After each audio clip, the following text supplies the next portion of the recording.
আল্লাহ রাসূল দুনিয়ার সব কিছু অপেক্ষা আমি আপনাকে অনেক বেশি ভালোবাসি, তবে আমার জানের চেয়েও আপনাকে সবচেয়ে বেশি ভালোবাসা হৃদয় উজাড় করে প্রদান করা অদ্যাবধি পর্যন্ত আমার জন্য সম্ভবপর হয়ে ওঠে নাই। হযরতে ওমরের এই মন্তব্যের জবাবে আল্লাহ রাসূল বললেন, লা ওয়াল্লাযী নাফসি বিয়াদি হাত্তা আকুনা হাব্বা ইলাইকা মিন নাফসিকা। তুমি কামেল ঈমানদার হতে পারো নাই, ওই আল্লাহ তাআলার জাত এবং জালালিয়াতের কসম করে বলি, যার কুদরতি হস্তে আমার প্রাণ, হাত্তা আকুনা হাব্বা ইলাইকা মিন নাফসিকা, যতক্ষণ পর্যন্ত তোমার প্রাণের চেয়েও আমাকে সবচেয়ে বেশি ভালো না বাসো। ফাইন্নাকা আলআন আহাব্বু ইলাইয়া মিন নাফসি। আল্লাহ রাসূলের এই মন্তব্যের জবাবে ওমর আবার বললেন, হে আল্লাহ রাসূল, একটু আগে আমি আমার জানের চেয়েও আপনাকে বেশি ভালোবাসতে পারিনি, তবে আপনার হৃদয় নিংড়ানো কথাগুলো শ্রবণ করার পরে আমার দিল বলতেছে যে আমি আমার জানের চেয়েও আপনাকে অনেক বেশি ভালোবাসি। রাসূল বললেন, আল আন ইয়া ওমর, হে ওমর, এখন তুমি কামেল এবং পরিপূর্ণ ঈমানদার হতে পেরেছো। এই হাদিস থেকে বোঝা যায় পৃথিবীর সবকিছুর অপেক্ষা যাকে সর্বোচ্চ ভালোবাসা হৃদয় উজাড় করে দেওয়া যায় এবং হক রাখেন, তিনি হলেন সরওয়ারে কায়নাত মুহাম্মদ আরবি জনাবে মুহাম্মদুর রাসূলুল্লাহ সাল্লাল্লাহু আলাইহি ওয়াসাল্লাম। এই হাদিসগুলোর সরাসরি মিসদাক ছিলেন সাহাবায়ে কেরাম, যারা নিজের বাবার চেয়েও আল্লাহ রাসূলকে বেশি ভালোবেসেছেন। এই ব্যাপারে দুইটি হাদিস আপনাদেরকে শোনাবো। এক নম্বর হাদিস হচ্ছে আল্লামা নুরউদ্দিন আল হাইসামী রাহমাতুল্লাহ আলাইহির বিখ্যাত হাদিসের কিতাব মাজমাউজ জাওয়ায়েদ ও মানবাউল ফাওয়ায়েদ, এই কিতাবের ১৫,৯৬৯ নম্বর হাদিস। হাদিস বর্ণনাকারী সাহাবীর নাম হযরতে হুসাইন। এই হুসাইন বলেন, আন্না তলহাতা লাম্মা লাকিয়ান নাবিয়্যা সাল্লাল্লাহু আলাইহি ওয়াসাল্লাম ফাকালা ইন্নী উহিব্বুকা মিন কুল্লি শাই। হযরতে তলহা ইবনে বারাআ ছোট্ট একজন আশিকে রাসূল। হযরতে তলহা, এই তলহা বাবার সঙ্গে আল্লাহর নবী মোলাকাতে গেলেন। নবীজির খেদমতে যাওয়ার পর এই ছোট্ট তলহা আল্লাহ রাসূলকে বলতেছে, ইয়া রাসূলুল্লাহ, উহিব্বুকা মিন কুল্লি শাই, দুনিয়ার সব কিছুর অপেক্ষায় আমি আপনাকে অনেক বেশি ভালোবাসি। আল্লাহ রাসূল বললেন, তলহা, যেহেতু সব কিছুর অপেক্ষায় তুমি আমাকে ভালোবাসো, এ ব্যাপারে তোমার কোনো প্রমাণ আছে কিনা? জবাবে তলহা বললেন, মুরনি বিমা আহবাবতা ফালা আসিলাকা আমরা। আল্লাহ রাসূল, এই মুহূর্তে আপনি আমাকে একটা আদেশ করুন, যে আদেশটা আমি পালন করব, অমান্য করব না। ফাআদিবান নাবিয়্যু লিযালিকা ওয়া হুয়া গুলাম। একজন ছোট্ট বালক তলহা, বারাআ এর ছেলে তলহা, এই তলহা জবান থেকে বিস্ময়কর কথা শুনে আল্লাহ রাসূল আশ্চর্যান্বিত হয়ে বললেন, ইযহাব হাত্তুল আবাকা। তলহা, এই যে তোমার বাবা যাচ্ছে, তুমি একটা দৌড় দাও, তোমার বাবার কল্লাটা গর্দান থেকে আলাদা করে আমার সামনে পেশ করো।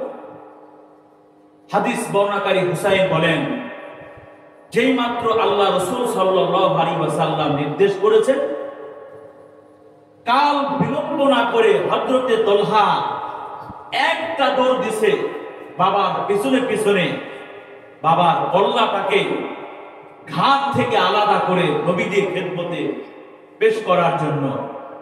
পিছন থেকে নবীজি ডেকে তলহাকে বলতেছে, তলহা থেমে যাও, ইন্নী লাম উবআস বিকতিআতি রাহিমিন, আমি বাপ এবং সন্তানের মাঝে বিচ্ছেদ ঘটানোর জন্য আমি আসিনি।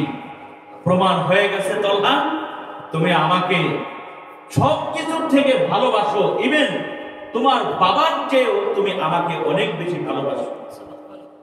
তো যেহেতু তুমি আমাকে সবকিছুর অপেক্ষায় ভালোবাসো, সুতরাং আমি পয়গম্বর তলহা তোমাকে অনেক বেশি ভালোবাসি।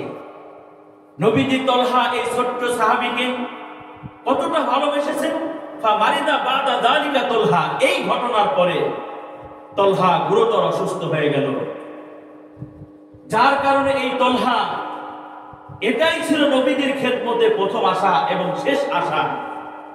আর কখনো এই ছোট্ট আশেকে নবী তলহা নবীদের খেদমতে হাজির হওয়ার তার হায়াত তিনি লাভ করতে পারেন নাই। ফাআতাহু হাত্তা ইয়াউদা, হাদিস বর্ণনাকারী হযরত হুসাইন বলেন, আল্লাহ রাসূল ইয়াদাতুল মারিজ, তলহার ইয়াদাতের জন্য, তলহাকে দেখার জন্য তলহার বাড়িতে আল্লাহ রাসূল চলে আসছেন। নবীজি যখন তলহার বাড়িতে চলে আসছেন তখন সময়টা কেমন ছিল? হাদিসের শব্দ হচ্ছে ফিস শীতাই ও ফি গৌমিন ও বারাদি, প্রচন্ড শীত, প্রচন্ড কুয়াশা, প্রচন্ড ঠান্ডা। এর মানে হলো আল্লাহ রাসূল প্রচন্ড শীত, প্রচন্ড কুয়াশা, প্রচন্ড ঠান্ডাকে অপেক্ষা করে ইয়াদাতুল মারিজের জন্য, তলহাকে দেখার জন্য তলহার বাড়িতে আল্লাহ রাসূল চলে আসছে। তলহাকে দেখার পরে রাসূল মন্তব্য করলেন, আমার এই ছোট্ট আশিক তলহা আর বেশি দিন টিকবে না, মনে হয় আর বেশি দিন সে বাঁচবে না। ফালাম্মান সরাফা লা আরা তলহা ইল্লা কদ হাদাসা লাকাল মাউতা, তলহার বাড়ি ছেড়ে যাওয়ার পথে আল্লাহ রাসূল তলহার বাবা মা আপনজনদেরকে ডেকে বললেন, তলহাকে দেখে যতটুকু বুঝলাম, এই তলহা বেশি দিন আর মনে হয় বাঁচবে না। তো তোমাদের প্রতি আমার আহ্বান হলো, আমার তলহা যদি, আমার তলহা ইদ ফাআদিমুনি হাত্তা আশহাদাহু ওয়া উসাল্লি আলাইহি, তোমাদের প্রতি আমার আহ্বান হলো, আমার এই ছোট্ট আশিক তলহা যদি মারা যায় তাহলে সঙ্গে সঙ্গে আমাকে তোমরা সংবাদ দিবা। আমি তলহার দাফনে কাফনে অংশগ্রহণ করব, উসাল্লি আলাই, এবং তার নামাজে জানাজার ইমামতে আমি পয়গম্বর করব। এই বলে আল্লাহ রাসূল তলহার বাড়ি থেকে চলে গেলেন। এবার তলহা বাবা মাকে ডেকে বললেন, বাবা মা, নবীজি, আমার নবীজি আমাকে দেখার জন্য এসেছিলেন, আমার নবীজি কি বলে গেলেন? বাবা মা বললেন, সন্তান, তুই অনেক বড় খুশনসিবওয়ালা, তুই অনেক বড় আশিকে নবী, অল্প বয়সে সত্যিকারের আশিকে নবী তুই হয়ে গেছিস। নবীজি যাওয়ার পথে আমাদেরকে বলে গেলেন, ইদু ফাআদিমুনি হাত্তা আশহাদাহু ওয়া উসাল্লি আলাইহি, আমার এই আশিক তলহা যদি মারা যায় সঙ্গে সঙ্গে তোমরা আমাকে খবর দিবা, আমি আমার আশিক তলহার দাফন কাফনে অংশগ্রহণ করব, উসাল্লি আলাইহি, এবং তার নামাজে জানাজা ইমামতে আমি করব। সুবহানাল্লাহ। আমরা এই সংবাদ শুনে তলহার প্রতি নবীর অগাধ ভালোবাসা, এটার বিবরণ শুনে আমরা সবাই সুবহানাল্লাহ বললাম। আর ছোট্ট আশিক তলহা শোনার পরে কি বলল? ইদু ফিরুনি, আমার মা আমার বাবা শুনেন, আমি যদি রাতের অন্ধকারে মারা যাই তাহলে সঙ্গে সঙ্গে আমাকে দাফন করে ফেলবে। ওয়াল হিকুনি বিরব্বি, আর আমার রবের সঙ্গে আমাকে মিলিয়ে দিবেন। তলহা বলতেছে, ইদু ফিরুনি ওয়াল হিকুনি বিরব্বি, আমার মা এবং বাবা যদি রাতের বেলায় আমি মারা যাই তাহলে কাল বিলম্ব না করে সঙ্গে সঙ্গে আপনারা আমার দাফনের কাজ কমপ্লিট করে ফেলবেন। ওয়াল হিকুনি বিরব্বি, আর আমার রবের সঙ্গে আমাকে মিলিয়ে দিবেন। ওয়ালা তাদউ রাসূলুল্লাহি ফাইন্নী আকাফু আলাইহি ইয়ামুত ওয়ালা ইসাবু ফি সাওয়াবি, আমার বাবা মা রাতের বেলায় আমি ইন্তেকাল করলে আমার নবীকে সংবাদ দিবেন না, আমি যে মারা গেছি আমার নবীকে আপনারা বলবেন না, ফাইন্নী আখাফু আলাইহি ইয়াহুদ, কারণ নবীজির বাড়ি থেকে আমি তলহার বাড়িতে আসতে কয়েকটি ইহুদিদের পুত্র ওভারটেক করে আসতে হবে। আল্লাহ রাসূল যদি আমার মরণের খবর শুনে রাতের অন্ধকারে ইহুদিদের এলাকা ক্রস করে যদি আমার নবী আমার নামাজের জানাজা অ্যাটেন্ড করতে গিয়ে মুনাফিকদের আক্রমণের শিকার হয়, কাফেরদের আক্রমণের শিকার হয়, তাহলে ময়দানে মাহশরে আমি আমার রবকে মুখ দেখাইতে পারবো না। তাছাড়া মারা গেলেও আমি শান্তি পাবো না। আর আমি যদি নবীজির জানাজা ছেড়ে দিয়ে আমার নবীজি যদি নিরাপদ থাকে, এটাই আমার জন্য শান্তি। ওয়ালা ইসাবিফি ওয়ালা ইসাবুফি সবাবি, আমার কারণে বা আমার নামাজে জানাজায় আসতে গিয়ে নবীজি যেন মুনাফিকদের আক্রমণের শিকার না হয়। ছোট্ট তলহা চিন্তা করছে যে আমার নামাজে জানাজা অ্যাটেন্ড করতে গিয়ে নবীজি যেন কাফের এবং মুনাফিকদের আক্রমণের শিকার হয়। আর বাংলাদেশের 16 কোটি আশিকে নবী থাকার পরও সেই নবীর খতমে নবুয়ত নিয়ে মোহরে নবুয়ত নিয়ে কাদিয়ানীরা টানাটানি করে, তুমি আর আমি আরামের সঙ্গে আরামের সজ্জায় সজ্জিত হয়ে আছি। 17 কোটি মুসলমান মিলে নবীর শান আর মান আমরা বাংলাদেশের মুসলিম উম্মাহ রক্ষা করতে পারতেছি না। সেই তলহা, ছোট্ট আশিক তলহা চিন্তা করতেছে যে নবীজি না জানি আমার নামাজে জানাজায় আসতে গিয়ে মুনাফিকদের আক্রমণের শিকার হয়। তো আল্লাহ রাসূল সাল্লাল্লাহু আলাইহি ওয়াসাল্লাম ফালাম ইয়াবলুগিন নাবিয়্যু মিন বানি যালিম হাত্তা তুওয়াফিয়া, আল্লাহ রাসূল তলহার বাড়ি থেকে বের হয়ে বাড়ির উদ্দেশ্যে রওনা দিয়েছেন। এখনো পর্যন্ত নবীজি বনি জালেম পর্যন্ত পৌঁছে যান নাই। হাত্তা তুওয়াফিয়া, ওই রাতে ছোট্ট আশিকে নবী তলহা ইন্তেকাল করেছে, তলহা মারা গেছে। তলহা যখন মারা গেছে, তলহার কথা অনুযায়ী তার বাবা মা রাতের অন্ধকারে তার দাফনের কাজ সমাপ্ত করেছে, দাফনের কাজ শেষ করেছেন। ফাউখবিরা নাবিয়্যু, সকালবেলা নবীর খেদমতে গিয়ে তলহার বাবা মা আল্লাহ রাসূলকে বললেন, ইয়া রাসূলুল্লাহ, আপনার ছোট্ট আশিক তলহা গত রাত্রে মারা গেছে এবং ওই তলহার দাফনও রাতারাতি হয়ে গেছে। আল্লাহ রাসূল বললেন, তোমরা আমাকে কেন সংবাদ দিলে না? আমি তো তোমাদেরকে বলে আসলাম তলহা মারা গেলে সঙ্গে সঙ্গে আমাকে আগে জানাবা, আমি ওর নামাজে জানাজার ইমামতি করব। তলহার মা এবং বাবা বললেন, ইয়া রাসূলুল্লাহ, তলহা তো আপনার একজন সত্যিকারের আশিক ছিল, আপনি বলে এসেছেন যে আপনি ওর নামাজে জানাজার ইমামতি করবেন, আর আপনার ছোট্ট আশিক তলহা চিন্তা করেছে আর সুচিন্তিত ভাবে আমাদেরকে বলেছে, আমার বাবা মা আমি যদি রাত্রে মারা যাই আমার নবীকে আপনারা জানাবেন না, কারণ আমার নবীজি যদি রাতের অন্ধকারে ইহুদি পুত্র পেরিয়ে আমার বাড়িতে নামাজে জানাজা অ্যাটেন্ড করতে চায়, তাহলে কাফেরদের পক্ষ থেকে আক্রমণের শিকার হতে পারে।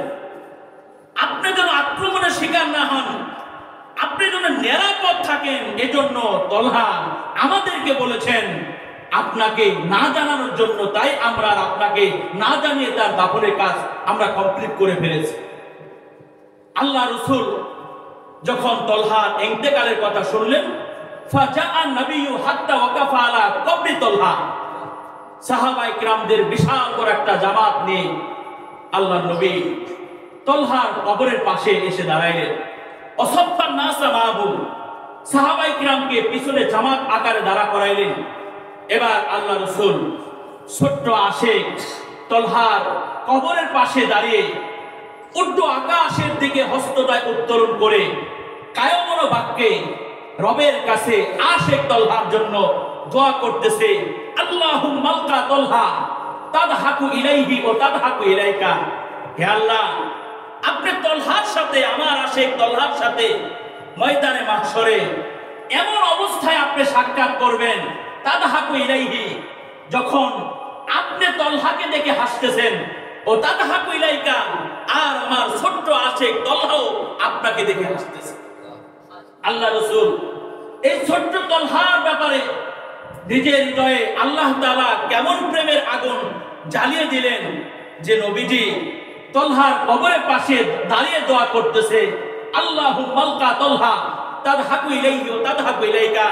হে আল্লাহ, আপনি তলহার সাথে আমার এই ছোট্ট আশিকের সঙ্গে ময়দানে মাহশরে এমন অবস্থায় আপনি সাক্ষাৎ করবেন, তাদহাকু ইলাইহি, যখন আপনি ওকে দেখে হাসতেছেন, ও তাদহাকু ইলাইকা, আর তলহাও আপনাকে দেখে হাসতেছেন। এর মানে হলো আপনি তলহার উপরে খুশি আর তলহাও আপনার উপরে কি খুশি। তো সাহাবায়ে কিরাম বাবার থেকেও আল্লাহ রাসূলকে বেশি ভালোবেসেছেন। তলহার এই ঘটনার মাধ্যমে আমরা বুঝাইতে সক্ষম হয়েছি। 2 নম্বর হাদিস হলো আল্লামা নুরুদ্দিন আল হাইসামি রাহমাতুল্লাহ আলাইহি জগৎ বিখ্যাত হাদিসের কিতাব মাজমাউল জাওয়ায়েদ ও মানবুল ফায়েদ, এই কিতাবের 15761 নম্বর হাদিস। এই হাদিস বর্ণনাকারী সাহাবীর নাম হচ্ছে হযরতে আবু হুরায়রা রাদিয়াল্লাহু তাআলা আনহু। হযরতে আবু হুরায়রা, এই আবু হুরায়রা বলেন আল্লাহ রাসূলের একজন বিখ্যাত সাহাবী যার নাম হলো আব্দুল্লাহ। এই সাহাবী আব্দুল্লাহ হচ্ছে আবার মুনাফিক লিডার, মুনাফিকদের সর্দার আব্দুল্লাহ ইবনে উবাই ইবনে সুলুলের সন্তান। বাবার নাম আব্দুল্লাহ, সন্তানের নাম আব্দুল্লাহ। বাবা হচ্ছে মুনাফিকদের লিডার আর সন্তান হচ্ছে আল্লাহ রাসূলের সাহাবী।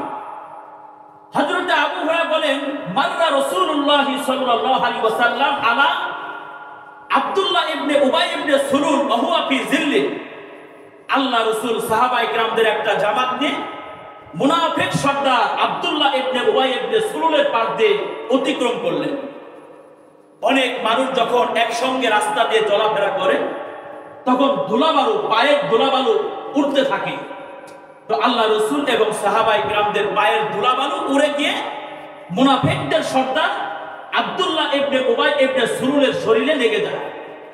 যার কারণে এই মুনাফিক লিডার, মুনাফিক সর্দার আল্লাহ রাসূলকে কটাক্ষ করে বললেন, ব্যঙ্গ আর উপহাস করে বললেন, ইবনে আবি কাবাসা, ছি, ছোট্ট লোক মুহাম্মদ, মুহাম্মদ একটা ছোট্ট লোক, মুহাম্মদ একটা খারাপ লোক, আর এই ছোট্ট লোকের পায়ের ধুলাবালু আমার শরীরে লেগে গেছে, এটা আমার সহ্য হচ্ছে না। মুনাফিক সর্দার নবীকে ব্যঙ্গ করলেন, নবীকে কটাক্ষ করে কথা বললেন। আর এই মুনাফিক সর্দারের সন্তান পাশে হযরত আব্দুল্লাহ রাদিয়াল্লাহু তাআলা আনহু নবীর পিছনে দাঁড়ানো। আশিক আব্দুল্লাহ আল্লাহ রাসূলকে কি বললেন, ইয়া রাসূলুল্লাহ, আল্লাযী আকরামাকা ওয়া আনজালা আলাইকাল কিতাব লাইন শিতা লা আতাইতুকা বিরাসিন। আল্লাহ রাসূল, ওই আল্লাহর কসম করে বলি যিনি আপনাকে সম্মানিত করেছেন, ওয়া আনজালা আলাইকাল কিতাব, যিনি আপনার উপরে কিতাব অবতীর্ণ করেছেন, লাইন শিতা লা আতাইতুকা বিরাসিন। আমার রাসূল, এই যে আমার বাবা মুনাফিক সর্দার, আমার বাবা আপনাকে কটাক্ষ করে কথা বলেছে, আমার বাবা আপনাকে আঘাত দিয়ে কথা বলেছে, আমার বাবা আপনাকে ব্যথা দিয়ে কথা বলেছেন। হে আল্লাহ রাসূল, ওই আল্লাহর জাত আর জালালিয়াতের কসম করে বলি, আল্লাযী আনজালা, আল্লাযী আকরামাকা, যিনি আপনাকে সম্মান দান করেছেন, ওয়া আনজালা আলাইকাল কিতাব, যিনি আপনার উপরে কিতাব অবতীর্ণ করেছেন, লাইন শিতা আতাইতুকা বিরাসিন, আপনি যদি আমাকে নির্দেশ করেন আমি কাল বিলম্ব না করে আপনার দুশমন আমার বাবার কল্লাটাকে গাঁট থেকে আলাদা করে আপনার খেদমতে এখনই আমি পেশ করব। হাদিস থেকে কি বোঝা যায়? আশিক সাহাবী আল্লাহর রাসূল সাল্লাল্লাহু আলাইহি ওয়াসাল্লামকে নিজের বাবার থেকেও বেশি ভালোবাসে, এটা প্রমাণ করে দেখাইলেন। আমার বাবার মহব্বত আপনার থেকে বেশি না, আমার বাবার সম্মান আপনার থেকে বেশি না, আমার বাবার ইজ্জত আপনার থেকে বেশি না। হে আল্লাহ রাসূল, খালি নির্দেশ করে দেখেন, বাবার কল্লাটাকে গাঁট থেকে আলাদা করে আপনার খেদমতে পেশ করুন। তো সাহাবায়ে কিরাম বাবার থেকেও নবীজিকে বেশি ভালোবাসতেন। আবার সাহাবায়ে কিরাম নিজের সন্তানের থেকেও রাসূলকে বেশি ভালোবাসতেন। আল্লামা শামসুদ্দিন আয-যাহাবী রাহিমাহুল্লাহ জগৎ বিখ্যাত একটি হাদিসের কিতাব সিয়ার আলা বিল মুবালা, এই কিতাবের 3 নম্বর খণ্ডের 398 নম্বর পৃষ্ঠার মধ্যে ওয়াকিয়া আছে। আল্লাহ রাসূল যখন হিজরত করে মদিনায় আগমন করলেন, হযরত আনাস ইবনে মালিক রাদিয়াল্লাহু তাআলা আনহু তিনি বলেন, তখন আমার বয়স ছিল 8 বছর বয়সে আল্লাহ রাসূল হিজরত করে মদিনা আসছে। এই আনাস কোন সাহাবী তার সম্পর্কে একটু ধারণা দেই। হযরত আনাস হলো এমন একজন সাহাবী যিনি 10 বছর আল্লাহ রাসূলের খেদমত করেছেন এবং রাসূল তার জন্য দোয়া করেছে, আল্লাহুম্মা আকসির মালাহু ও ওয়ালাদাহু ও বারিক লাহু ফিমা আতাইতুকা। হে আল্লাহ, আপনি আমার এই খাদেম আনাসের মালের মধ্যে আপনি মাল বাড়ায় দেন, সন্তান সন্ততি বাড়ায় দেন। ও বারিক লাহু ফিমা আতাইতুকা ও ফিমা আতাইতাকা, আর আপনি ওকে যা দান করেছেন তার মধ্যে আপনি বরকত দান করেন। আর আল্লামা আইনের বর্ণনা আছে, আনাসের মা আল্লাহ রাসূলের খেদমতে এসে বললেন, ইয়া রাসূলুল্লাহ হাদা খুদাইমুকা আনাস উদউল্লাহ লাহু। হে আল্লাহ রাসূল, এই আমার সন্তান আনাস হলো আপনার খাদেম, উদউল্লাহ লাহু, তার জন্য আপনি আল্লাহর কাছে দোয়া করেন। ফাকালা, এরপর রাসূল দোয়া করলেন, আল্লাহুম্মা বারিক ফি মালিহি ও ওয়ালাদিহি। আল্লাহ, এই আনাসের ধন সম্পদের মধ্যে আপনি বরকত দান করেন, তার সন্তান সন্ততির মধ্যে বরকত দান করেন। ওয়াতিল উমরাহু, তার হায়াতের মধ্যে আপনি বরকত দান করেন। ওয়াগফির জানবাহু, এবং তার গুনাহগুলো আপনি মাফ করে দেন, ক্ষমা করে দেন। আল্লাহ রাসূলের এই দোয়াটা কিভাবে আল্লাহ কবুল করলেন? আল্লাহ রাসূল দোয়া করছে আনাসের সন্তানের মধ্যে বরকত দান করেন, আনাসের হায়াতের মধ্যে বরকত দান করেন। এই আনাসকে আল্লাহ তাআলা এই পরিমাণ হায়াত দান করছে যে এই আনাসের ঔরস থেকে 120 জন সন্তান আল্লাহ পাঠাইছে। কত? 120 জন। কোন কোন মুহাদ্দিস বলেন 80, কোন কোন মুহাদ্দিস বলেন 100, আর বিশুদ্ধ বর্ণনা মতে তার সন্তানের সংখ্যা ছিল 120। এই 120 এর মধ্য থেকে 2 জন ছিল মেয়ে আর 118 জন ছিল ছেলে সন্তান। তো সন্তান আল্লাহ এই পরিমাণ দান করছেন, কোন সন্তানের নাম কি এটা বাবার খেয়াল থাকতো না। এজন্য সন্তানরা এসে বলতো, আমি আপনার 90 নম্বর সন্তান, আমি আপনার 102 নম্বর সন্তান, আমি আপনার সর্বশেষ 120 নম্বর সন্তান। তো এই আনাস বলেন, আল্লাহ রাসূল হিজরত করে মদিনা আসছেন, ওই সময় আমার বয়স হলো 8। হঠাৎ করে আমার মা আমার কাছে আসলেন, নবীজি মদিনায় গেছে, আমার মা আমার কাছে চলে আসছে। ফাকাতা বিয়াদি, আসার পর আমার হাত ধরছে, ফান্তালাকা বি ইলা রাসূলিল্লাহ, আমাকে টেনে টেনে নবীর খেদমতে নিয়ে গেছে, আমাকে টেনে টেনে আল্লাহ রাসূলের খেদমতে নিয়ে গেছে। ইন্নাহু লাম ইয়াবকা রাজুলুন ওয়ালা ইমরাতুন মিনাল আনসারি, আমার আম্মা উম্মে সুলাইম আল্লাহ রাসূলের খেদমতে গিয়ে বলতেছে, ইয়া রাসূলুল্লাহ, ইয়া হাবিবাল্লাহ, আনসারী এমন কোন নারী নাই আর এমন কোন পুরুষ নাই যারা আপনাকে কিছু না কিছু হাদিয়া প্রদান করেন। ইন্নাহু লাম ইয়াবকা রাজুলুন ওয়ালা ইমরাতুন মিনাল আনসারি, আনাসের মা উম্মে সুলাইম বলতেছে, ইয়া রাসূলুল্লাহ, আপনি হিজরত করে মক্কা থেকে মদিনা আসছেন, এই মদিনার মাটিতে এমন কোন আনসারী নারী নাই আর আনসারী পুরুষ নাই যারা আপনাকে কিছু না কিছু হাদিয়া তোহফা আপনাকে প্রদান করেন নাই। ওয়া ইন্নী লা আকদিরু আলা মা উফিউকা, আল্লাহ রাসূল, আমি এমন একজন হতদরিদ্র মহিলা, আমি এমন একজন আমি দরিদ্র মহিলা, আমার কাছে এমন কিছু নাই যা আমি আল্লাহ রাসূলকে হাদিয়া প্রদান করব, ইল্লা বিন হাদা, তবে আমার এই সন্তান আনাস ছাড়া। ফাকুদহু, আমার এই ক্ষুদ্র হাদিয়া আপনি গ্রহণ করেন। ফাল ইয়াখতুম কামা বাদালাকা, আপনি আমার এই ছোট্ট সন্তান, 8 বছরের সন্তান আনাস বিন মালিকের কাছ থেকে যতদিন আপনি যাবেন ততদিন আপনি সেবা নিতে পারবেন, আপনি খেদমত দিতে পারবেন। হযরত আনাসকে 8 বছর বয়সে মা নবীর জন্য অক্ষ করে দিয়ে আসলেন, নবীর খেদমতে সুপর্দ করে দিয়ে আসলেন। হযরত আনাস বলেন, খাদামতু রাসূলুল্লাহ সাল্লাল্লাহু আলাইহি ওয়াসাল্লাম 10 সিনিন, আল্লাহ রাসূলের 10 বছর টানা 10 বছর আমি নবীজির খেদমত করলাম। কত বছর? 8 বছরে রেখে আসছে। 8 থেকে নিয়ে আপনার কত পর্যন্ত, 18 পর্যন্ত 10টি বছর রসুলের খেদমত করলাম। এই 10 বছরে সাইয়্যিদুল কওনাইন, সাইয়্যিদুল আম্বিয়া, নবীকুল শিরোমণি 10 বছর খেদমত করে আনাসের ধারণা নবীর ব্যাপারে কেমন।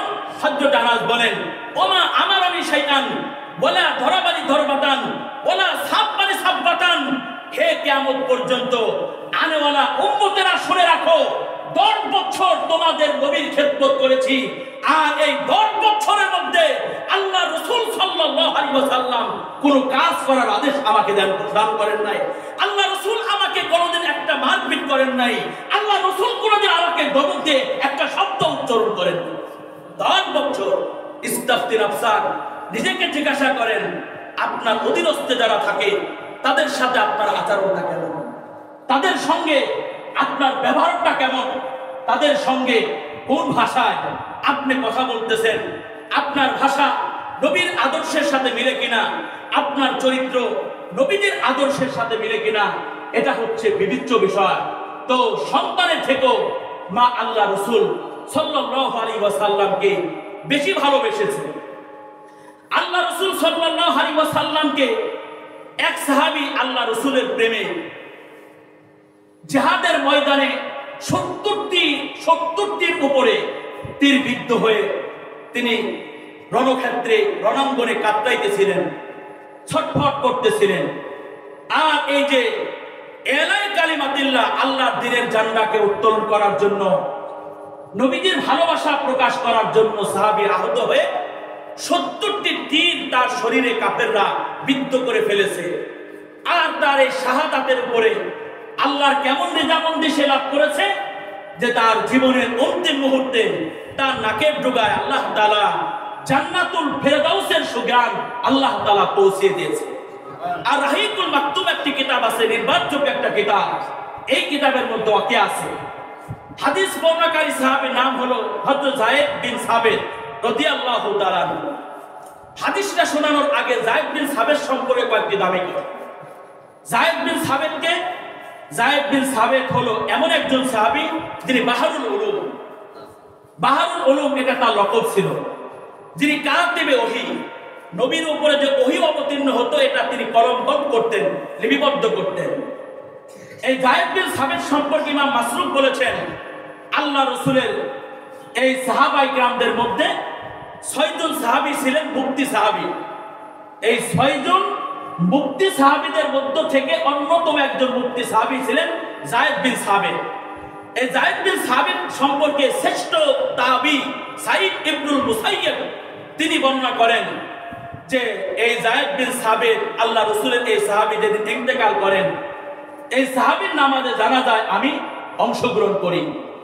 এই সাহাবীকে যখন দাফন করা হয়, কবরে রাখা হয়, তখন রাইসুল মুফাসসিরিন আব্দুল্লাহ ইবনে আব্বাস বলেছিলেন, মান সাররাহু আইয়ালামা কাইফা যাহাবুল ইলমি ফাহাকাযা যাহাবুল ইলমি ওয়াল্লাহি লাকাদ দুবিনাল ইয়াউমা ইলমুন কাসীরুন। আব্দুল্লাহ ইবনে আব্বাস বলেছিলেন, কেউ যদি ইলম কিভাবে চলে যায় এটা যদি জানতে চায়, সেজন্য দেখে ফাহাকাযা যাহাবুল ইলমি, এভাবে ইলম চলে যায়। অকলেন তিনি বললেন, লাকাদ দুবিনাল ইয়াউমা, আজকে দাফন করা হলো ইলমুন কাসীরুন, বহু জ্ঞান আজকে দাফন করা হলো। এর মানে হলো যায়েদ ইবনে সাবিত বহু জ্ঞানের কি ছিলেন, অধিকারী ছিলেন। এবং তার দাফনের সময় হযরতে আবু হুরায়রা বলেছেন, যিনি রাইসুল মুহাদ্দিসিন হযরত আবু হুরায়রা, তিনি বলেছেন, মাতাল ইয়াউমা হিব্রুল উম্মাহ, আজকে আল্লাহ রাসূলের সাহাবী যায়েদ বিন সাবিত ইন্তেকাল করেছেন। যায়েদ বিন সাবিত ইন্তেকাল করে নাই, আজকে ইন্তেকাল করলো উম্মতের একটা পণ্ডিত ব্যক্তি, উম্মতের একজন সুউচ্চ শিক্ষিত গভীর জ্ঞানের অধিকারী একজন আল্লাহ নবীর সাহাবী আজকে ইন্তেকাল করলেন। এই যায়েদ বিন সাবিত আল্লাহ রাসূলের সাহাবাদের মধ্য থেকে 2 জন সাহাবী হাফিজুত তাওরাত নামক আসমানি কিতাবের হাফেজ ছিল। তার মধ্য থেকে একজন হলো যায়েদ বিন সাবিত। এই যায়েদ বিন সাবিত বলেন যে উহুদের যুদ্ধ শেষ হয়ে গেছে, উহুদের যুদ্ধ শেষ হয়ে গেছে। আল্লাহ রাসূল সাল্লাল্লাহু আলাইহি ওয়াসাল্লাম বাআসানি নবিয়্যু ইয়াওমা উহুদ লিতলাবি সাআদ ইবনে রবি। উহুদ যুদ্ধ শেষ হয়ে গেছে। আল্লাহ রাসূল উহুদের প্রান্তরে যে সকল মুজাহিদ সাহাবা শহীদ হয়েছে, শহীদ সাহাবাদের লাশ শনাক্ত করার জন্য আমাকে উহুদের প্রান্তরে পাঠাইলেন। বিশেষ করে রাসূলের একজন সাহাবীর লাশ শনাক্ত করার জন্য, তার নাম হলো সাআদ বিন রবি। এই সাআদ বিন রবির লাশটাকে শনাক্ত করার জন্য নবীজি আমাকে উহুদের প্রান্তরে পাঠাইলেন। যায়েদ বিন সাবিত বলেন, আমি একটা দৌড় দিছি রাসূলের নির্দেশ পালন করার জন্য উহুদ প্রান্তরের উদ্দেশ্যে। নবীজি আমাকে পিছন থেকে ডেকে বললেন, ইন রাআইতাহু ফাআকরি মিন্নি সালাম। যায়েদ বিন সাবিত উহুদের প্রান্তরে যাওয়ার পরে আমার সাহাবী সাআদ বিন রবিকে যদি জিন্দা পাও তাহলে আমার পক্ষ থেকে তাকে সালাম দেবা, আমার পক্ষ থেকে তুমি তাকে সালাম দেবা। হযরতে যায়েদ বিন সাবিত বলেন, আমি পুনরায় আবার দৌড় দিছি উহুদের প্রান্তরের উদ্দেশ্যে। নবীজি আবার আমাকে দ্বিতীয়বারের জন্য ডাক দিলেন, থামায় দিলেন। নবীজি আমাকে বললেন যে শুধু আমার পক্ষ থেকে সাআদ বিন রবিকে সালাম দেবা না, বরং সাআদ বিন রবিকে যেই হালাতে তুমি পাবা তাকে জিজ্ঞাসা করবা তার কাছে কেমন লাগতেছে। শুধু আমার পক্ষ থেকে আমার এই সাহাবীকে সালাম দিবা না, সালাম তো দিবা, এর সাথে সাথে তাকে যেই অবস্থায় পাবা তাকে জিজ্ঞাসা করবা তোমার কাছে এখন কেমন লাগতেছে। হযরতে যায়েদ বিন সাবিত বলেন, ফাজাআলতু আতুফু বাইনাল কতলা। আমি শহীদ সাহাবাদের মাঝে উহুদের প্রান্তরে গিয়ে ঘুরতেছিলাম, ঘোরাফেরা করতেছিলাম, আর সাআদ বিন রবিকে আমি তালাশ করতেছিলাম। ফাসাবতু ওয়া হুয়া ফি আখিরি রমাতিন। অনেক খোঁজাখুঁজি করার পরে আমি সাআদ বিন রবিকে পেয়ে গেলাম, আর এই অবস্থায় পেয়ে গেলাম যে সাআদ বিন রবি তার শেষ নিঃশ্বাস ত্যাগ করবে, মারা যাবে। এই অবস্থায় আমি তাকে পেয়ে গেলাম। অবিহি সাবুনা দরবাতান। আমি তার কাছে গিয়ে দেখি তার শরীরের মধ্যে 70টা তীর বিদ্ধ হয়ে আছে। কতটা তীর? 70টা তীর। আমি এই সাহাবীর কাছে গিয়ে জিজ্ঞাসা করলাম, আনতা সাআদ বিন রবি, তুমি কি সাআদ বিন রবি? সে বলল, হ্যাঁ আমি সাআদ বিন রবি। তখন হযরতে যায়েদ বিন সাবিত বললেন, ইন্না রাসূলুল্লাহ সাল্লাল্লাহু আলাইহি ওয়াসাল্লাম ইয়াকরাউ আলাইকা সালাম। আল্লাহ রাসূল তোমার কাছে আমাকে পাঠিয়েছে তোমার কাছে নবীজির সালাম পৌঁছানোর জন্য। যেই মাত্র এই সাহাবী তার জীবনের অন্তিম মুহূর্তে নবীজির শব্দ শুনেছে, নতুন করে মনে হয় এই সাহাবী প্রাণবন্ত হয়ে উঠেছে, জীবন্ত হয়ে উঠেছে। এই সাহাবী আমার ভদ্রকণ্ঠে কাতরাচ্ছে আর বলতেছে, ওয়ালা রাসূলিল্লাহি আসসালাম। নবীজি আমার কাছে সালাম পাঠাইছেন, আমার পক্ষ থেকেও নবীজির উপরে সালাম, ওয়ালাইকা আসসালাম। আর তুমিও যেহেতু নবীজির সালাম নিয়ে এসেছো, তোমার উপরও আল্লাহ তাআলা শান্তি বর্ষণ করুন। যায়েদ বিন সাবিত বলেন, খব্বিরনি কামা তাজিদুকা। আল্লাহ রাসূল শুধু তোমাকে তার পক্ষ থেকে সালাম পৌঁছানোর জন্য পাঠায় নাই, বরং আল্লাহ রাসূল জানতে চেয়েছে যে আমি তোমাকে যেই হালাতে পাবো ওই হালাতে তোমার কেমন লাগতেছে, তোমার কাছে কেমন লাগতেছে, তোমার ফিলিংস কি, তোমার অনুভূতি কি, এটা নবী জানতে চেয়েছে। হযরতে সাআদ বিন রবি বলেন, কুল্লাহু আজিদু রিহাল জান্নাহ, কুল্লাহু আজিদু রিহাল জান্নাহ। সাআদ বিন রবি বলতেছে, যদিও দুশমনদের নিক্ষিপ্ত তীরের আঘাতে আঘাতে আমি ঝাঁঝরা ঝাঁঝরা হয়ে গেছি, আল্লাহর এই জমিনের উপরে আমার রক্তে রঞ্জিত হয়ে গেছে রণক্ষেত্র, আর আমি কাতরাচ্ছি আর ছটফট করতেছি সীমাহীন কষ্ট আর ব্যথায়। যদিও আমি জর্জরিত, তবে এই শত শত ব্যথার মধ্য দিয়ে আমি এমন এক শান্তি অনুভব করতেছি। কুল্লাহু, তুমি নবীকে গিয়ে বলবা, আজিদ রিহাল জান্নাহ, আমি আমার জীবনের অন্তিম মুহূর্তে মরণের আগে আল্লাহ তাআলা আমার নাকের ডগায় জান্নাতুল ফেরদাউসের সুঘ্রাণ পৌঁছায় দিয়েছে। জান্নাতের সুঘ্রাণ আল্লাহ তাআলা আমার নাকের ডগায় পৌঁছায় দিয়েছে। তো সাহাবা নবীজির প্রেম প্রকাশ করার জন্য সাহাবায়ে কেরাম নিহত হয়েছেন, মহামূল্যবান জীবনকে কোরবানি করেও দিলের মধ্যে তারা ইমানি লাজ্জত, ইমানি মজা তার অনুভব করেছে। আল্লাহ রাসূলকে সাহাবায়ে কেরাম কেমন ভালোবাসতেন? সাহাবায়ে কিরামদের নসিহত ছিল, ব্যথা যা পাওয়ার আমি পাবো, আক্রান্ত যতটুকু হওয়ার আক্রান্ত আমি হব, ব্যতীত যতটুকু হওয়ার ব্যতীত আমি হব। জীবনকে বাজি রেখে হলো আল্লাহ রসুলের শরীরে একটি ফুলের টোকা আমরা সাহাবায়ে কিরাম দিতে দিব না। মিশকাত শরীফের 6022 নম্বর হাদিস, ওয়ান ওমরা যুকিরা ইনদাহু আবু বকরিন ফাবাকা। একদিনের ঘটনা হলো, হযরত ওমরের সামনে একদিন আবু বকরের আলোচনা উঠল। আমাদের সামনে অনেকে আলোচনা উঠে আসে না, মেম্বারের সামনে চেয়ারম্যানের আলোচনা উঠে, চেয়ারম্যানের সামনে এমপি সাহেবের আলোচনা উঠে যায়।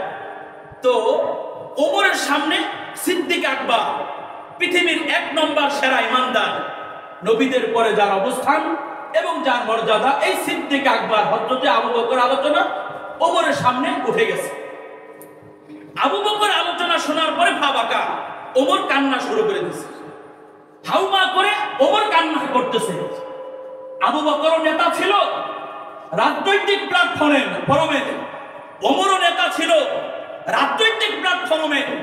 তাদের পরস্পর সম্পর্কটা কেমন যে একে অপরের আলোচনা উঠে আসলে তারা কান্নায় জর্জরিত হয়ে উঠত। আর এখন এক নেতার সামনে আরেক নেতার প্রশংসা করলে এই নেতার শরীরে জ্বালা পড়া শুরু হয়ে যায়।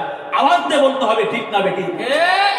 ওমরের সামনে আবু বকরের আলোচনা, আবু বকরের আলোচনা ওঠা মাত্রই ওমর কান্নায় ভেঙে পড়েছে। এরপরে ওমর বলতেছে, অদিত্তু আন্না আমালি কুল্লাহু মিসলু আমালিহি ইয়াওমান ওয়াহিদান মিন আইয়ামিহি ও লাইলাতান ওয়াহিদাতান মিন লায়ালিহি। ওমর বলতেছে, হে দুনিয়ার মানুষ শোনো, আমার গোটা জিন্দেগীর বন্দেগী যদি আবু বকরের 1 রাতের সমান হতো। কি বলে? আমার গোটা জিন্দেগীর বন্দি, ওমর বলতেছে যে আমার গোটা জিন্দেগীর বন্দেগী যদি আবু বকরের 1 রাতের সমপরিমাণ হতো, অথবা আমার গোটা জিন্দেগীর বন্দেগী যদি আবু বকরের 1 দিনের সমপরিমাণ হতো, তাহলে আমি ওমর ধন্য হয়ে যেতাম। এবার আমরা জানতে চাই, আবু বকরের ওই দিনটা কি, যেই দিনটার মূল্য ওমরের গোটা জিন্দেগীর থেকে বেশি। এবার আমরা জানতে চাই যে আবু বকরের ওই রাত্রটা কোন রাত্র, যে রাত্রটা ওমরের গোটা জিন্দেগীর বন্দেগীর থেকে আবু বকরের 1 রাতের বন্দেগীর দাম ওমরের কাছে অনেক বেশি। আম্মা লাইলাতুহু ফালাইলাতুন সারা মা রাসূলিল্লাহি ইলাল গর। ওই রাত্রটি হলো সেই রাত্র, হিজরতের সফরে হযরত আবু বকর আল্লাহ রাসূলের সঙ্গে গারে সুরের দিকে রওনা হলেন। ফালাম্মা ইনতাহায়া ইলাইহি, যখন আল্লাহ রাসূল এবং আবু বকর ওই গারে সুরের সন্নিকটে পৌঁছে গেলেন, ক্বালা ওয়াল্লাহি লা তাদখুলুহু হাত্তা আদখুলা ক্বাবলাকা। আবু বকর ওই গুহার সামনে দাঁড়িয়ে নবীকে বলতেছে, আল্লাহ রাসূল, আল্লাহর কসম করে বলি, লা তাদখুলুহু, আপনি কিন্তু এই গর্তের মধ্যে ঢুকতে পারবেন না, হাত্তা আদখুলা ক্বাবলাকা, যতক্ষণ পর্যন্ত আপনার পূর্বে আমি এই গর্তের মধ্যে প্রবেশ না করব। ফাইন কানা ফিহি শাইউন আসাবানি দুনাকা। আল্লাহ রাসূল, এই গর্তের মধ্যে, এই গারে সুরের মধ্যে ক্ষতিকারক কোন বস্তু যদি থাকে, তাহলে ক্ষতি যা করার আমি আবু বকরকে করবে, দুনাকা, আপনাকে যেন করতে না পারে। এ কথা বলে নবীকে গুহার সামনে আবু বকর দাঁড়া করিয়ে ফাদাখালা আবু বকর আউয়ালান গুহার মধ্যে ঢুকে পড়লেন। ফাকাসাহু, নিজে ওই গুহার অভ্যন্তরটা ঝাড়পোছ করে সুন্দর করে পরিষ্কার পরিচ্ছন্ন করলেন। ওয়াদাদা ফি জানিবি সুকুমান, আবু বকর গুহার মধ্যে ঢোকার পরে কয়েকটা ছিদ্র তিনি দেখতে পেলেন। ফাসাক্কা ইজারাহু, আবু বকর তার লুঙ্গি ছিঁড়ে সেই গুহার ছিদ্রগুলো তিনি বন্ধ করলেন। ও সাদ্দাহা বিহা, এবং তিনি ওই ছিদ্রগুলো লুঙ্গি ছিঁড়ে বন্ধ করলেন। ও বাকিয়া মিনহা ইসলানে, কিন্তু 2টি ছিদ্র অবশিষ্ট রয়ে গেল, আর কি নাই, বন্ধ করার মতো কোনো কিছু নাই। এখন এই 2 ছিদ্র, যে 2 ছিদ্র বন্ধ করার মতো কিছু নাই, লুঙ্গি ছিঁড়ে বন্ধ করেছে, এখন অবশিষ্ট আছে ছিদ্র 2টি। এখন এই 2টি ছিদ্র কিভাবে বন্ধ করবে? তার এক একটা গর্তের মধ্যে বিষাক্ত সাপ থাকতে পারে, বিষাক্ত প্রাণী থাকতে পারে, বের হয়ে নবীকে কষ্ট দিতে পারে। এই ভয়ে এই আবু বকর কি করলেন? ফাআলকাহুমা রিজলাইহি, অবশিষ্ট ছিদ্রদ্বয় 2 পায়ের গোড়ালি দিয়ে বন্ধ করে দিলেন। সুবহানাল্লাহ বলবেন না? 2 পায়ের গোড়ালি দিয়ে বন্ধ করে দিলেন। এবার সম্পূর্ণ নিরাপত্তাকে সুনিশ্চিত করার পরে এবার আবু বকর নবীকে বলেন, ফাকাল আলী রাসূলুল্লাহ উদখুল ইয়া রাসূলুল্লাহ, আল্লাহ রাসূল এখন আপনি এই গুহার অভ্যন্তরে প্রবেশ করেন। ফাদাখালাহু, রাসূল গুহার মধ্যে প্রবেশ করলেন। ওয়াদা রাসাহু ফি হুজরিহি ওয়া নামা, আল্লাহ রাসূল গুহার মধ্যে ঢোকার পরে সিদ্দিকে আকবরের কোলে মাথা রেখে নবী ঘুমিয়ে পড়লেন। ফালুদিকা আবু বকর ফি রিজলিহি মিনাল জুহুরি, হযরতে আবু বকর বিষাক্ত সর্পের দংশনে তিনি ধ্বংসিত হয়ে গেলেন। সাপ তাকে কোন কোন দুর্বল দেয়াতের মধ্যে আছে, সেই পয়গম্বর ঈসা আলাইহিস সালামের জামানা থেকে একটা সাপ তিনি জানতো আখিরে নবী মক্কা থেকে কাফেরদের নির্যাতনের জুলুম স্টিম রোলার সহ্য না করতে পেরে মদিনায় হিজরত করবে, আর হিজরতের সফরে এই গাড়ে সুরে নবী আত্মগোপন করবে। তাই ঈসা আলাইহিস সালামের জামানা থেকে একটা সাপ ওই গুহার মধ্যে নবীদের নুরানি চেহারা দেখার জন্য বছরকে বছর, যুগকে যুগ অপেক্ষা করতেছিল। একটা সাপ তোমার আর আমার নবী নুরানি চেহারা দেখার জন্য যুগের পর যুগ ওয়েটিং করে, অপেক্ষা করে। আর তুমি দুনিয়ার তোমার প্রেমিকাকে দেখার জন্য ঘন্টাকে ঘন্টা অপেক্ষা করো। নবীজির নুরানি চেহারা দেখার কোনো দান্দা তুমি জাররা পরিমাণ করতে পারো না। কথা বলো ঠিক না বেটা? তুমি করতে পারো না। তো আবু বকরকে ওই সাপ ধ্বংসিত করে ফেললো, কামড় দিল, বিষাক্ত সাপ। আবু বকর ওয়ালাম ইয়াতাহাররাক মাখাফাতা আইয়ানতা বিহা রাসূলুল্লাহ, এই যে আবু বকর যে ধ্বংসিত হয়েছে, আবু বকরের চোখ, আবু বকর একটু নড়াচড়া করে নাই। অনেক কষ্ট হচ্ছে, একটু নড়াচড়া করে নাই। কেন করে নাই? মাখাফাতা আইয়ানতা বিহা রাসূলুল্লাহ, রাসূল আবু বকরের কোলে মাথা রেখে ঘুমাইতেছে। আবু বকর যদি নড়াচড়া করে নবীদের ঘুমে কি করবে? ব্যাঘাত ঘটবে। ফাসাকাতা দুমুহু আলা ওয়াজহি রাসূলিল্লাহ, আর আবু বকর তো ধ্বংসিত। আবু বকরের চেহারা থেকে অশ্রু ফোটায় নবীজির চেহারার উপরে পড়তে লাগলো। আল্লাহু আকবার! নবীজির চেহারার উপরে পড়তে লাগলো। ফাকালা মা লাকা ইয়া আবু বকর, নবীজির চেহারা মোবারকে আবু বকরের চোখের পানি যখন পড়তেছে নবীজির ঘুম ভেঙে যায়। নবী জিজ্ঞাসা করে, মা লাকা ইয়া আবু বকর, আবু বকর তোমার কি হয়ে গেল? তুমি কান্না কেন করতেছো? এবার আবু বকর বললেন, লুদিকতু ইয়া রাসূলুল্লাহ, আমি ধ্বংসিত হয়েছি। সাপ আমাকে কামড় দিয়েছে, আমাকে দংশন করেছে। ফিদাকা আবি ও উম্মি, আমার মা আমার বাবা আপনার জন্য কোরবান হোক। ফাতাফালা রাসূলুল্লাহ, আল্লাহ রাসূল সঙ্গে সঙ্গে তার থুতু মোবারক আবু বকরের ক্ষত স্থানে লাগিয়ে দিলেন। ফা যাহাবা মা ইয়াজিদুহু, এতক্ষণ পর্যন্ত দংশিত হওয়ার দরুন হযরতে আবু বকর যে বিষ প্রক্রিয়ায় তিনি কষ্ট পাচ্ছিলেন, সেই বিষ প্রক্রিয়া চলে গেল। সম্মান তাকাসা আলাইহি, ওই বিষ প্রক্রিয়া আবার তার মরণের আগে দেখা দিল। ওয়াকানা সাবাবা মাউতিহি, আর এই বিষ প্রক্রিয়ায় আবু বকরের মরণ হয়ে গেল। মিশকাত শরীফের 2 নম্বর খণ্ড 102 নম্বর খণ্ড 156 নম্বর পৃষ্ঠার 532 7 নম্বর হাসের মধ্যে লেখা আছে, ফাহাসালাহু শাহাদাতান ফি সাবিলিল্লাহ। আর এই বিষ প্রক্রিয়ায় আবু বকরের মরণ হয়। আল্লাহ তাআলা সিদ্দিক আকবরকে শাহাদাতের মর্তবা দান করলেন। যেমন আপনার নবীকে এক মহিলা, ইহুদি মহিলা পরীক্ষা করার জন্য বিষ মিশ্রিত ছাগলের গোশত তিনি মেহমানদারি করাইছিলেন। আল্লাহ রাসূল সাল্লাল্লাহু আলাইহি ওয়াসাল্লাম সেই বিষ প্রক্রিয়ায় আল্লাহ রাসূলের ইন্তেকাল হয়, আর আল্লাহ তাআলা তার নবীকে শাহাদাতের মর্তবা দান করেন।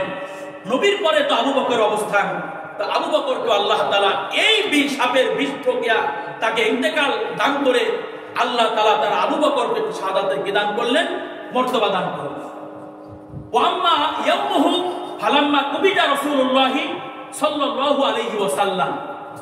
আর ওই দিন, যেই দিন ওমরের কাছে ওমরের গোটা জিন্দেগীর বন্দেগীর থেকে বেশি দাম, ওই দিনটা কোন দিন? এই একই হাদিসের মধ্যে পরের অংশ আছে, আম্মা ইয়াউমুহু ফালাম্মা কুবিরা রাসূলুল্লাহ ইত্তাদাতিল আরাব।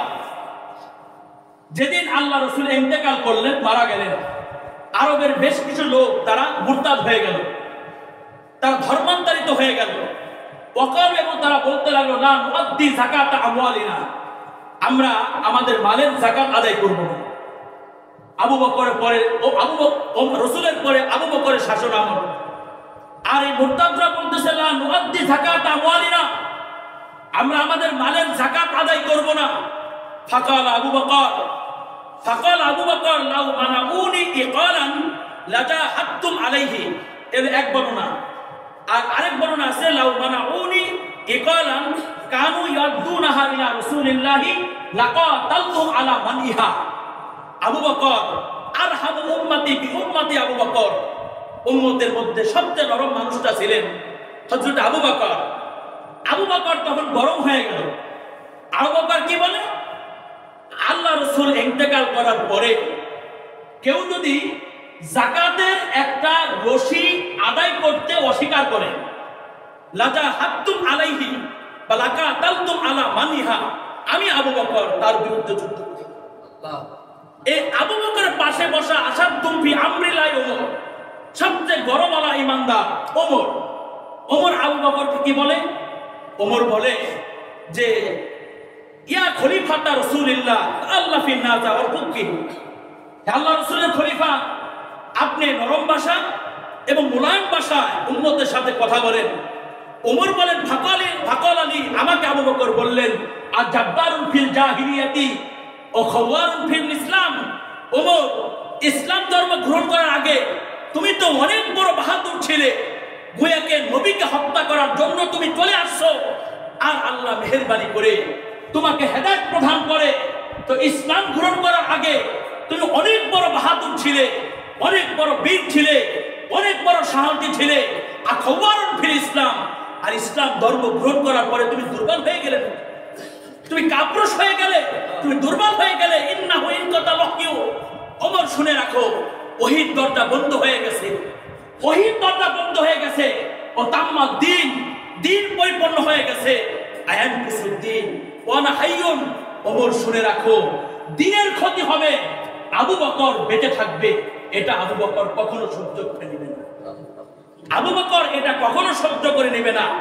আমার ক্ষতি হয়, কোনো অসুবিধা নাই, আমার সন্তানের ক্ষতি হবে, কোনো অসুবিধা নাই, আমার পরিবারস্থ মেম্বারশিপদের ক্ষতি হবে, কোনো অসুবিধা নাই, কিন্তু দিনের ক্ষতি হবে, আবু বকর এটা কখনো বরদাস্ত করবে না, কখনো আবু বকর এটা মেনে নেবে না।